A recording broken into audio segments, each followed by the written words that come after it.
Bonjour à tous et à toutes, je suis ravie de vous retrouver aujourd'hui en vidéo pour vous présenter toutes mes lectures que j'ai effectuées sur le mois de juin.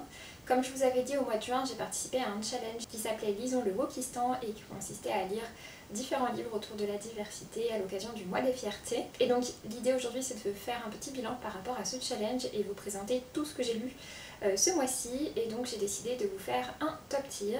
Donc ce que je vais faire, c'est que je vais classer un petit peu toutes mes lectures. Je vais vous afficher ça plutôt en grand dans l'écran et puis moi je vais passer en petit. Comme vous allez voir, du coup il y a tout ce qui s'affiche à côté. Pour les catégories, j'ai fait une catégorie top, une catégorie vraiment bon, une catégorie ok, une catégorie décevant et puis une catégorie hors challenge pour les livres que j'ai lus qui ne rentraient pas dans le challenge tout simplement. Et donc c'est parti. La première lecture que j'ai effectuée, c'était Missouri 1627. C'est un récit qui parle d'avortement avec l'histoire d'une jeune fille qui tombe enceinte d'une manière qui est absolument affreuse et révoltante, je ne veux pas trop vous en dire, et qui décide donc d'aller se faire avorter, sauf que pour ça elle doit changer d'état parce que l'état dans lequel elle est demande une autorisation parentale si on est mineur, et qu'elle c'est pas possible par rapport à son contexte familial, donc du coup elle décide de partir dans le Missouri et c'est donc à 1627 km de là.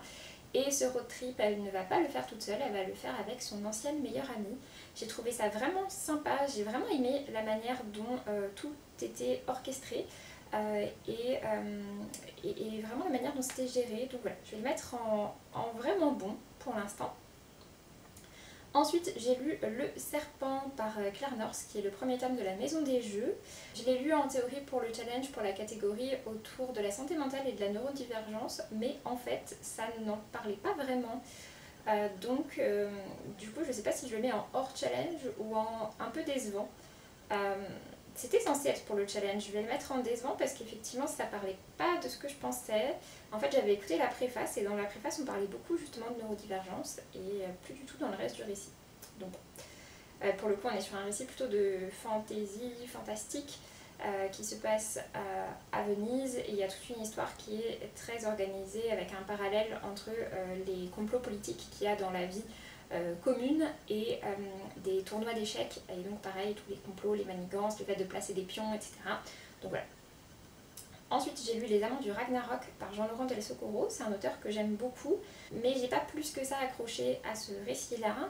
On est sur un récit avec deux personnages qui sont en deuil et qui décident de faire tout un chemin pour accepter leur deuil je l'avais lu pour la catégorie autour du handicap parce que l'un des deux personnages principaux est aveugle, sauf qu'en fait on n'en parle pas vraiment dans le récit. Donc pareil, du coup c'était censé rentrer dans une catégorie, finalement ça y rentrait pas tellement. Enfin il y avait quand même ce personnage handicapé, mais voilà, on n'en parlait pas vraiment. Je vais le mettre en ok, peut-être en décevant un peu quand même. En soi c'était pas du tout une mauvaise lecture, mais c'est juste que j'aime énormément le travail de Jean-Laurent Del Socorro et que par rapport aux autres, j'ai pas énormément accroché à celui-ci. Ensuite j'ai lu Joli Joli Monstre par Julien Dufresne-Lamy et pour le coup je vais le mettre en top. C'est un récit qui parle du milieu des drag queens à New York. Ça se passe des années 60 à aujourd'hui, de la fin des années 60 à aujourd'hui, et on suit principalement l'histoire de deux drag queens qui ont forcément du coup des histoires très différentes parce que c'est pas du tout la même époque et c'est pas les mêmes combats, etc. Et vraiment j'ai beaucoup aimé, j'ai trouvé ça très bien fait et très touchant, donc c'est un top. Ensuite j'ai lu un graphique qui s'appelle Randy Shields et la fake news du patient zéro qui parle donc de l'histoire du journaliste qui a été le premier à diffuser des informations par rapport au VIH et au sida dans la presse aux États-Unis. Sauf que c'était pas un sujet qui intéressait grand monde et pour aider à ce que ce soit diffusé et aussi parce qu'il n'avait pas encore toutes les informations, il s'est retrouvé à répandre des fake news. Donc voilà, c'était assez intéressant. Je vais le mettre en ok. C'était pas mal, mais par rapport au sujet, peut-être que je m'attendais à encore plus l'apprécier. Ensuite, j'ai lu Sweet Harmony par Claire North de nouveau. Celui-ci, je vais le mettre en ok. C'était une bonne lecture. Le ok, c'est pas des mauvaises lectures, c'est juste, voilà, c'était bien, mais c'est pas forcément des lectures très marquantes. Donc Sweet Harmony, c'est un récit assez court, c'est une novella d'à peu près 160 pages. Et qui est de la science-fiction avec un univers dans lequel tout le monde paye pour avoir des améliorations autour de son corps, pour ne pas tomber malade, pour avoir la peau plus lisse, pour avoir le ventre plus gainé, etc. Sauf que notre personnage principal, son système va commencer à défaillir et du coup elle va perdre tous ses beauty privilèges qu'elle a au départ du récit. Et donc voilà, ça va parler de tout ça. Après j'ai lu La couleur de nos étés, c'est un roman plutôt jeunesse, ado qui se passe pendant la Seconde Guerre mondiale en Allemagne et qui parle des enfants noirs et métis à cette époque-là dans l'Allemagne nazie. Je m'attendais à un peu plus apprécier, j'ai trouvé ça sympa, mais voilà, je vais le mettre en ok. J'hésite entre ok et décevant, c'était pas mauvais, je vais peut-être le mettre en décevant. En vrai j'ai mis les amants du Ragnarok dedans qui étaient quand même pas mal, donc je vais le mettre en décevant parce que je m'attendais à un peu plus apprécier par rapport aux thématiques qui sont proposées et finalement j'ai trouvé que c'était sympa, mais voilà, ça en restait un peu là. Ensuite j'ai lu Mon ami Gabriel par Cordelia, qui est un récit qui parle de transidentité. Il faut savoir que c'est un récit qui est sorti il y a 15 ans, quasiment maintenant, donc il y a quand même un petit moment. Et donc certaines choses ont peut-être un petit peu vieilli, ça ne devient pas discriminant ou quoi que ce soit. Mais voilà, et donc c'est en plusieurs parties. La première partie, les deux personnages principaux sont adolescents. La deuxième, ils sont jeunes adultes. Et puis la troisième, ils sont un peu plus matures dans leur vie. J'ai trouvé que le début était un peu long, je voyais pas trop où... Enfin, on comprend où est-ce que ça va aller, mais ça avançait pas vraiment. Et par contre, il y a d'autres passages que j'ai vraiment beaucoup plus appréciés. Je vais le mettre en bien, voilà, dans le ok, bien. Ensuite, j'ai lu Le cœur des femmes par Martin Winkler. J'avais déjà lu l'adaptation graphique que j'avais beaucoup aimée, qui avait été un coup de cœur. Et donc j'avais envie de découvrir la version roman parce qu'il est quand même très long, il fait 670 pages, quelque chose comme ça en poche. Pour autant ça se lit vraiment très facilement, mais voilà, du coup j'avais envie d'avoir cette version un peu plus dense avec plus d'informations dedans. C'est un récit qui met vraiment en question la gynécologie, la médecine actuelle, mais particulièrement la gynécologie, la santé des femmes en tout cas, et la manière dont on traite les femmes en tant que patientes et s'il n'y a pas d'autres moyens de faire pour que ce soit mieux pour elles et plus confortable pour elles et qu'elles soient moins mal à l'aise et que ce soit pas juste des choses qui soient faites pour le confort du médecin mais vraiment pour le confort de la patiente, entre autres. Donc voilà, je trouve que c'est un titre qui aborde plein de sujets hyper intéressants, je le mets en vraiment bon. Pas dans le top parce que ce qui m'a privé de la petite sensation qui fait que c'est un top, c'est qu'il y a un petit passage sur la fin qui aborde d'autres sujets hyper intéressants autour des enfants intersexes, mais il y a une touche un petit peu dramatique dans le récit que j'ai pas trop apprécié. Ensuite j'ai lu Je sors ce soir par Guillaume Dustan, qui est un récit dont j'avais entendu parler, qui parle de la fête dans la fin des années 90 dans les milieux gays, les boîtes gays à Paris. C'est un récit que j'étais curieuse de lire parce que on m'avait dit que vraiment voilà, c'était un classique par rapport à ça. Après c'est un récit qui parle énormément de drogue et de sexualité. Je m'attendais au côté sexualité un peu débridé. Je pensais pas que ça parlerait autant du milieu de la drogue et du coup voilà, à cause de ça ce serait peut-être un petit peu une déception. Ensuite j'ai lu The Prison Healer, ça c'est un hors challenge. C'est un récit que j'ai lu donc en version audio, c'est un récit de fantasy dans lequel on a tout un univers qui est basé autour d'une prison. Il y a plein de choses qui sont intéressantes, j'ai beaucoup aimé la construction de l'univers, mais il y a certains éléments qui sont un petit peu invraisemblables. Et par rapport à la fin qui est proposée, qui en soit pas du tout une mauvaise fin, le tome 2 s'annonce être quelque chose de complètement différent et du coup ça m'intéresse pas spécialement parce que voilà, on sera plus dans la prison et ce sera plus avec ce même contexte que je trouvais intéressant en fait à découvrir. La suite s'annonce un peu plus classique en termes de fantasy ado, donc j'ai pas forcément envie de lire la suite. Voilà, j'ai plutôt bien apprécié ma lecture, ça n'a pas été une lecture incroyable mais j'ai plutôt bien apprécié. Mais bon, en tout cas c'est un hors challenge. Ensuite j'ai lu Âge tendre par Clémentine Beauvais et c'est un top, j'ai beaucoup aimé. Je l'ai lu pour la catégorie point virgule autour de la santé mentale et je l'avais mis dans cette catégorie parce que ça parle de la santé mentale des personnes âgées, mais en fait il rentre aussi parfaitement pour le mot-clé neurodivergence puisque c'est le cas du personnage principal. C'est pas écrit clairement mais bon, ça se comprend. On est sur un récit qui se passe en France, un petit peu dans le futur, et on nous explique qu'il y a une sorte de service civique qui a été rendu obligatoire pour les adolescents et qui doivent passer 1 an dans un service dans lequel ils seront justement voilà, au service d'un élément, ça peut être de travailler pour une médiathèque, pour des espaces verts, pour un hôpital, enfin voilà, plein de choses différentes. Et donc nous on a notre personnage principal qui est un adolescent assez particulier qui se retrouve envoyé dans un service d'une sorte d'EHPAD, sauf que c'est un EHPAD un peu particulier dans lequel en fait les différentes ailes, les différentes parties des bâtiments sont consacrées à reproduire, à restituer l'ambiance dans laquelle a vécu les personnes âgées. Et donc en l'occurrence lui il se retrouve envoyé dans une unité qui reproduit les années 60 et 70. Et donc voilà, du coup il se retrouve complètement projeté là-dedans. Lui forcément c'est un ado, il y connaît rien à cette époque-là, mais il va apprendre à la découvrir et j'ai trouvé ça vraiment très chouette, j'ai beaucoup aimé. La forme du récit est très particulière, c'est écrit à la manière d'un rapport de stage avec à la fois ses impressions personnelles et puis en même temps tout ce qu'il doit faire pour un rapport de stage et pour avoir une bonne note. Donc voilà, j'ai vraiment trouvé ça très sympa, j'ai beaucoup aimé. C'est un récit qui est assez long mais pareil ça se lit hyper facilement.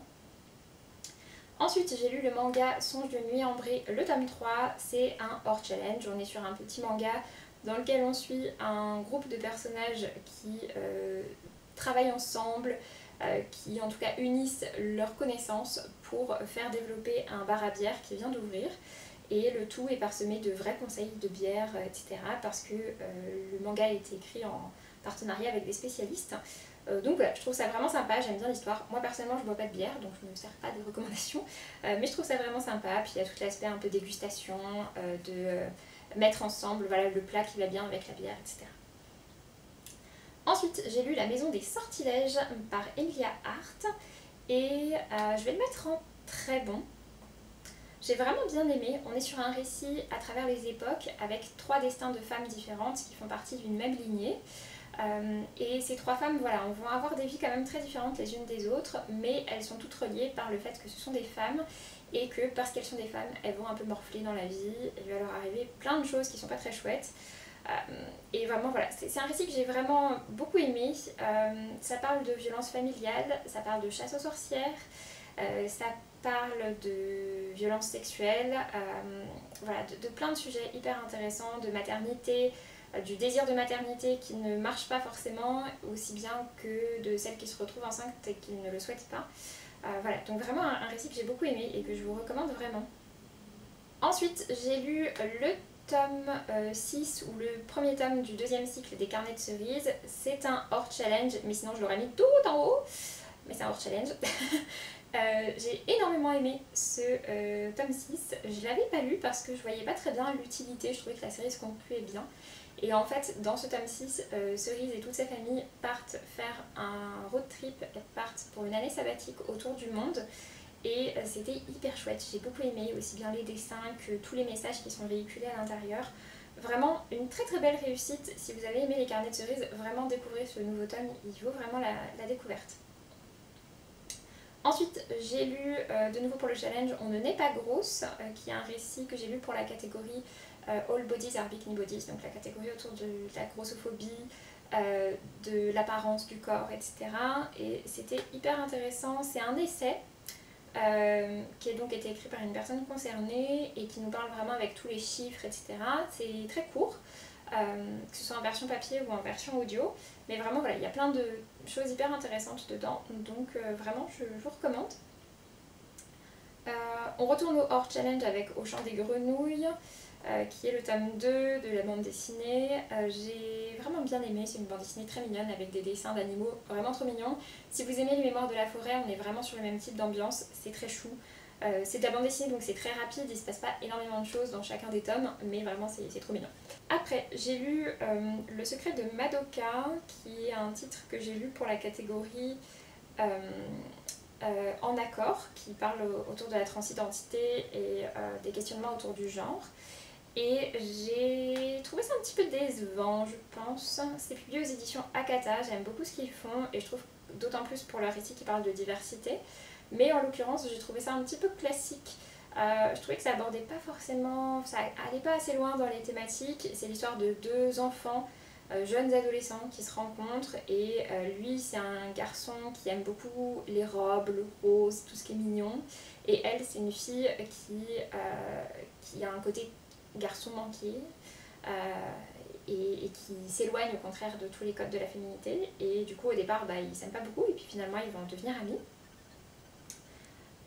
Ensuite pour la catégorie du coup du handicap, pour laquelle j'avais lu donc un roman qui ne rentrait pas finalement dedans, j'ai ensuite lu Souviens-toi des monstres, qui est publié aux éditions des Forges de Vulcain. C'est un récit que j'avais dans ma pile à lire depuis déjà quelques temps, et comme il est assez long, je pense que c'est pour ça que je ne m'étais pas encore lancée. Je vais le mettre en OK, c'était une bonne lecture, mais je m'attendais peut-être à un petit peu plus l'apprécier. On est sur un récit de fantasy qui est inspiré de l'Italie, dans lequel on suit plein de personnages très différents les uns des autres. Il y a des femmes qui sont des prostituées, il y a des pirates, il y a des diables, enfin il y a plein de créatures hyper différentes, et nos deux personnages principaux sont deux jumeaux qui sont siamois. Il y a plein de thématiques intéressantes qui sont abordées, mais c'est vrai que je m'attendais à être un petit peu plus embarquée dedans. Pour autant voilà, ça a été une bonne lecture, c'est bien écrit. J'aurais aimé qu'il soit un peu plus long. Ensuite, j'ai lu la biographie de Simone Weil que j'avais dans ma pile à lire d'écoute depuis longtemps. Je l'ai lu au départ pour le challenge par rapport à la catégorie sur le choix, enfin sur le corps des femmes, le choix des femmes. Donc la catégorie pas tous les hommes mais que des hommes. Mais au final, ça ne rentrait pas très bien dedans, parce que c'est vrai qu'en fait c'est une biographie complète de sa vie, et donc la partie de son travail pour la loi autour de l'avortement, pour laquelle elle est très connue, en fait c'est une toute petite partie, c'est un ou deux chapitres sur tout ce qu'il y a dedans. Tout le début de son histoire, où elle parle de son histoire familiale, de la déportation, etc., j'avais déjà lu par rapport à cette partie-là de son histoire, donc ça n'a pas été une surprise pour moi, et puis quelque part, des destins autour de la déportation, des camps, j'en ai lu pas mal, donc voilà, même si c'est toujours des histoires qui sont très poignantes et très intéressantes, ça n'a pas été une découverte pour moi, j'ai pas appris les choses par rapport à ça. La partie par rapport à l'avortement, son travail au ministère, etc., ça oui, c'était hyper intéressant. Il y a une partie ensuite un peu au niveau de la Commission européenne qui était assez intéressante aussi, mais par contre, ensuite, au niveau des idées politiques qu'elle défend, à part celle qui concerne le droit des femmes, je ne suis pas du tout d'accord avec elle, je ne suis pas du tout en accord avec ses pensées. Elle a quand même des pensées de droite très à droite, très conservatrices, et qui du coup voilà, ne correspondent pas du tout avec mes idées à moi. Donc je vais le mettre en OK, et c'est vrai que du coup pour le challenge, au final ça correspondait, enfin finalement ça rentrait pas si bien que ça dans la catégorie du challenge. Ensuite j'ai lu Ancoli. C'est un roman graphique avec l'histoire d'une sorcière qui fait un peu que des conneries, qui boit beaucoup, qui fait la fête, etc. Et qui se fait un peu remonter les bretelles par l'assemblée des sorcières, qui lui dit qu'il faut qu'elle fasse quelque chose, qu'il faut qu'elle accomplisse quelque chose. Je ne l'ai pas lu pour le challenge, au final ça aurait pu rentrer peut-être dans la catégorie par exemple Love is Love, autour des relations lesbiennes, gays, bi, etc. Mais voilà, je l'avais pas lu pour le challenge au départ. Ça n'a pas été une lecture mémorable, j'ai trouvé ça sympa, mais voilà. Ensuite, La plus forte par Jo Watson, je l'ai lu pour la catégorie All Bodies are Bikini Bodies. C'est un récit que j'ai abandonné, donc forcément je vais le mettre en décevant, parce que j'ai pas aimé, parce qu'en fait tout le début où on nous parlait effectivement un peu de grossophobie, etc., je trouvais ça plutôt intéressant, sauf que assez vite dans le récit il y a un personnage masculin qui arrive, et c'est un personnage qui est très bienveillant, etc., qui est un peu un book boyfriend parfait, sauf que moi j'avais pas du tout envie de lire une romance ado, et que voilà, vu la manière dont ça s'en allait, de ce que j'ai vu rapidement, ça m'intéressait pas de lire ça, donc j'ai préféré m'arrêter là.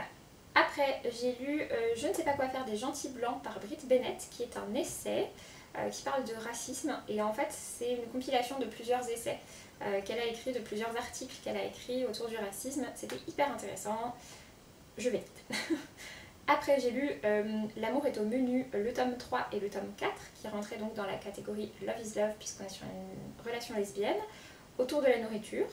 La romance avance enfin pas mal dans ces tomes-ci, principalement dans le tome 4, et c'est une série que j'aime beaucoup, donc on va le mettre en vraiment bon. Le tome 4, je peux même le mettre en top.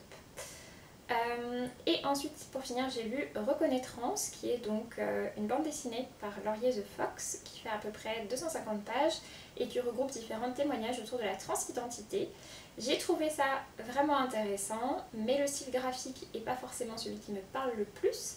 Et puis j'ai trouvé que certains témoignages se ressemblaient peut-être un petit peu trop, non pas qu'ils soient pas valables, parce que voilà, c'est des témoignages de la vie des gens, mais par contre en termes purement narratifs et d'appréciation de lecture, du coup voilà, il y a certaines choses qui se ressemblaient un petit peu trop. Au total c'est 100 témoignages quand même qui sont compilés. Et du coup voilà, c'est intéressant d'avoir toute cette diversité, donc voilà, je vais le mettre quand même en vraiment bon. Donc voilà, pour ce qui est de toutes mes lectures du mois de juin. Donc j'ai quand même lu pas mal de choses, après il y en a pas mal qui étaient assez courts, mais j'ai lu pas mal de choses et puis j'ai réussi à remplir l'ensemble des cases pour le bingo de Benjamin, donc je suis très contente. Donc voilà. N'hésitez pas à me dire ce que vous avez lu pour le mois de juin, si vous aussi vous avez lu des livres particulièrement pour le mois des fiertés. N'hésitez pas à me dire tout ça. Et puis donc moi pour ma part je vais vous laisser là. J'espère que cette vidéo vous aura plu. Et puis je vous dis donc à très bientôt pour une prochaine vidéo et d'ici là faites de belles lectures. Salut!